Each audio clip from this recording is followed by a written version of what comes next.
ঠাকুর দীন কৃষ্ণ, ঠাকুর দীন কৃষ্ণ প্রচুর তার বক্তব্য আপনার ফেসবুকে ইউটিউবে পাবেন। তিনি বলছেন, আমি যদি মুসলমান হতে পারতাম,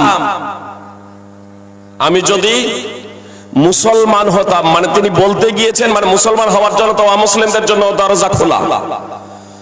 উনি বলছেন, আমি যদি জন্মগত মুসলমান হতাম তাহলে আমি নিজেকে ধন্য মনে করতাম, আমি নিজেকে সৌভাগ্য মনে করতাম, সৌভাগ্যবান মনে করতাম। আমি যদি মুসলমান হতে পারতাম আমার জীবন ধন্য হয়ে যেত। কারণ মুসলমান আর ইসলাম, মুসলমান যে পথ অবলম্বন করে সেই পথ হলো ইসলাম ধর্ম। আর ইসলাম ধর্ম কাউকে দুঃখ দেওয়া শেখায় না, কাউকে কষ্ট দেওয়া শেখায় না, কাউকে ব্যথা দেওয়া শেখায় না, কাউকে যন্ত্রণা দেওয়া শেখায় না, কাউকে কাঁদানো শেখায় না।